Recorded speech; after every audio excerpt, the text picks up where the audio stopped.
This is the STV News. Good evening. 2 children have died with strep A infections in Scotland. Public Health Scotland said the youngsters, who were both under 10, died between October and December. It comes as the head of the union representing doctors says staff are at rock bottom and patients are being let down across the country. Caroline Lewis reports. I am near burnout. It depresses me to contemplate continuing in this job, but I am unsure what else I can do. I've had shifts where I've been assaulted and shouted at, where I've watched people die and wondered whether it's because I didn't see them fast enough. And now I get home and wonder whether I can even afford to put the heating on. Morale's at rock bottom. It feels unsafe because it is. It's not safe for patients and it's not safe for the staff either. I've gone from being a passionate and committed GP to a shadow of my former self. These are just some of nearly 200 testimonies gathered by the British Medical Association from people currently working in the NHS in Scotland, each echoing the last. Services are at breaking point. We've not got enough consultants, we've not got enough junior doctors, we've not got enough nurses, we've not got enough beds, we've not got enough radiographers. It's everywhere is just creaking at the seams. Demand has gone up and we've not been able to increase our what we do to match it. It comes as NHS Scotland recorded its worst ever A&E waiting times, with just 55% of patients seen within the first 4 hours. One of the worst performers was the Queen Elizabeth here in Glasgow, where only a third of patients were seen within that time frame, and 1 in 4 were left waiting for more than 8 hours. An additional £1 billion has been pledged to the health service for next year. But the British Medical Association says the NHS is hemorrhaging crucial staff and warned without urgent action, the issues would only worsen. We know that we are letting patients down across the length and breadth of Scotland, and enough is enough. We need to have this national conversation now so that we can get an NHS that everyone wants and one that we can be proud of again. A Scottish Government spokesman said the situation was a result of pandemic backlogs, Brexit-related staff shortages and increases in winter viruses. They added it would be recruiting more staff as part of their winter plan. But while the government says it's working to tackle the problems, staff continue to face the toughest pressures of their careers. Well, Caroline joins us now, and winter viruses, as you say, putting a strain on the healthcare system. What do we know about the strep A cases here? Well, like elsewhere in the UK, Scotland has seen an unusually high number of cases since October. But unlike in England, up until now, we hadn't seen any deaths in children until today. But when it was confirmed that 2 children, both aged under the age of 10, had died from the virus. Now, we don't know where those cases were, but this isn't a localised issue because all but one of the health boards have reported that they've had cases. But Public Health Scotland is reassuring parents the majority of cases are still mild and can be treated with antibiotics. Now, some parents might be concerned if they've seen about those antibiotic shortages, but the Health Secretary is reassuring them that they're doing everything they can to ensure that that won't happen. And if there is local shortages, alternatives will be found, but parents being told to remain vigilant. OK, Caroline, thanks for that.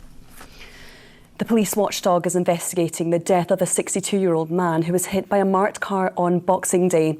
He passed away in hospital shortly after being knocked down on Alban Link Road on Monday night. The driver and only occupant of the vehicle was not hurt. Police Scotland says its thoughts are with the man's family and friends. Travellers are being warned to expect disruption as Border Force staff at Glasgow Airport have resumed strike action in a continuing dispute over pay.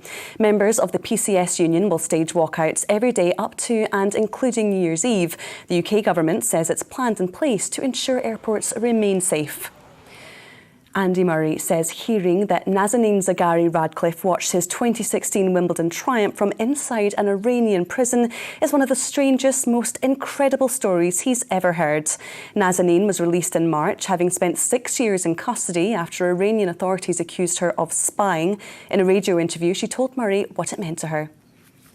There I was in solitary confinement, watching the match that you actually won in the end. I can't tell you how joyful it was. And I was ecstatic just to see you win. I think what you've told me is by far the strangest, most incredible story that I've been told about someone watching me. Nothing has come close to that. Now, whether it's for woodworking, gardening or just a cup of tea and a chat, the number of men's sheds across Scotland is growing. The community spaces support men's mental health, but their future is in doubt after the Scottish Government announced it would withdraw funding in 2023. Here's Fraser Nichol. I didn't know where I was at. I took a mental breakdown and that's how I arrived. Colin was first convinced to come to his local men's shed in Kilburnie around 4 years ago, on the verge of suicide, a shell of his former self. From the state of where I was, you're no one to speak to people, you're just no one to do anything. I sat in a corner in the kitchen for about 3 months. You're looking, you're watching, and then you get to know the faces that come in. It's the same regulars that come in. So then you start to, how's it going? And they keep going, you want a game of dominoes, you want to do this, come on, you want a cup of tea, whatever. And despite more than 10,000 men finding friendship and support in these sheds across the country, funding worries are threatening their future. There's never been a men's health movement, and never one that's ever been so successful, to voluntarily engage men of all ages over the age of 18. So without us supporting and promoting all of that and holding it together, so to speak, it's just going to fall away. There's a very good chance that it can. And without this support, there's concern that people who need help the most could simply fall off the radar. We're a fairly high area of deprivation here. Since the cost of living crisis has hit, what we've done is we've now increased our opening to Tuesday, Wednesday, Thursdays, and for the first time ever we've started opening on a Saturday morning. That is the reason behind it, is to give the guys somewhere to go.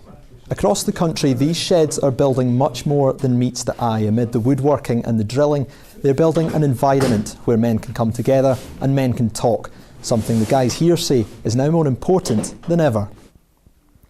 Did it save your life? Guaranteed.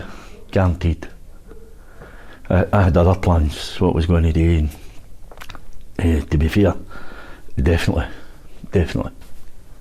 And you see that now with other people coming in? Yes, oh definitely, because you've been there, you know exactly how they're, Jesus Christ man, you just know, they're just that away, you know. A lifeline service like no other. These men say they won't stop working to keep the sheds open. Fraser Nichol, STV News, Kilburnie. Fly tippers escape punishment almost 99% of the time. That's according to figures from a Freedom of Information request by the Scottish Liberal Democrats. There were more than 200,000 fly tipping incidents reported in the last 3 years, as Brandon Cook reports. You don't have to look far in villages, towns and cities across the country to find illegally dumped waste blighting the landscape. There's been over 200,000 reports of fly tipping in Scotland since 2019. Just over 1% of those resulted in fines. Only 45 were referred to the Procurator Fiscal. Over 200,000 incidents of fly tipping, but only 45 referred for prosecution is an outrage. We've got fly tipping all over the country, effectively under the SNP. This is legalised fly tipping and it's got to come to an end. Glasgow is Scotland's fly tipping hotspot. The City Council reported over 67,000 incidents but issued only 209 fines. In comparison, nearby North Ayrshire had a fraction of reported incidents but had issued nearly triple the amount of fines. The capital recorded the second highest amount of reports, while Perth and Kinross had issued less than 1% of fines to their fly tippers. Tip closures during the pandemic and the more recent bin strikes which we had this year will of course have added to these fly tipping figures, but more broadly they do show the extent of the issue, with farms and more deprived areas appearing to bear the brunt. I think we're in a litter emergency because the numbers aren't improving, things are getting worse, and I think one of the key things for us is that it's actually affecting some of our most disadvantaged communities, and that's a real worry. The Scottish Government said it's determined to tackle the serious environmental and economic impacts that fly tipping causes, and plans to more than double fines for offenders. Brandon Cook, STV News. Football, and there's a full card of Scottish Premiership fixtures tonight, including Hibernian versus Celtic at Easter Road. Jamie Borthwick takes a look ahead to this evening's actions.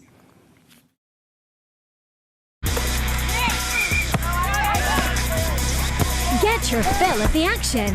STV Sport, sponsored by Papa John's Pizza. With an upcoming suspension and his club open to selling him in January, Hibernian boss Lee Johnson admits tonight could be Ryan Porteous's last game at Easter Road. He'll line up against Celtic, who have Josip Juranovic missing, with Rail Hatate in line to continue at right back. The Premiership's bottom two face off at Tannadice, with the hosts looking to build on an encouraging performance on Christmas Eve. Malky Mackay wants a similar performance to the one that saw Ross County triumph at Easter Road prior to the break. His side sit 2 points clear in 11th. Michael Beale's stressing the importance of beating the rest of the Premiership teams, with a derby against Celtic looming on Monday. Rangers face a Motherwell side smarting from being held to a draw by 10-man Kilmarnock. Hearts travel to McDermott Park without club captain Craig Gordon, whose double leg break at the weekend will sideline him for the rest of the season. Robbie Nielsen's also without Craig Halkett and Stephen Kingsley. St Johnstone can move above Hearts with a win, and Ali Crawford set to return to the starting lineup. It's been a tough month for Jim Goodwin and Aberdeen, who are looking to snap a 3-game losing streak when they travel to face Kilmarnock. Derek McInnes says the hosts will need a full 90-minute performance to get a result. Livingston could have taken third place on Christmas Eve, but instead endured a nightmare 4-0 defeat. Jason Holt is available to face St Mirren after the club appealed his red card.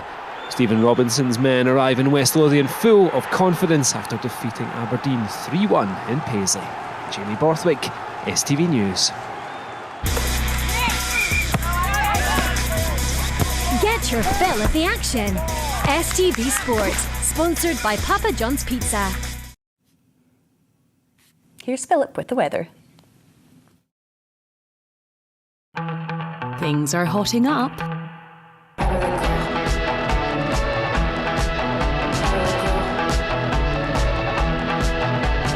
TUI sponsors STV weather. Hello, good evening. Well, as we head through the rest of the overnight period, we're under the centre of this low pressure system that's tracking north and eastward. So it does mean that we will see some quite light winds because we are under the centre of that low pressure. At the same time, this band of rain is spiralling around it, swinging back in on itself, falling as snow on ground above 200 to 300 metres. Further south, though, we will see some drier intervals overnight and also some further showers spreading in from the south and west. So looking ahead to tomorrow, a bit of a messy picture. The remnants of that rain continuing to spread across Shetland and Orkney, then eventually fizzling out and clearing away. Our wind direction changes to a westerly, so we will see this steady stream of showers feeding in from the west through the course of the day. Again, an extra 1 to 3 centimetres of snow falling in places. Most places seeing it falling as rain, though. Some longer spells of rain as those showers band together. Could be quite heavy at times with the odd rumble of thunder and some hail in the mix. Bye-bye. TUI sponsors STV weather. That's all from the STV newsroom for the moment. From everyone here, enjoy the rest of your evening. Bye for now.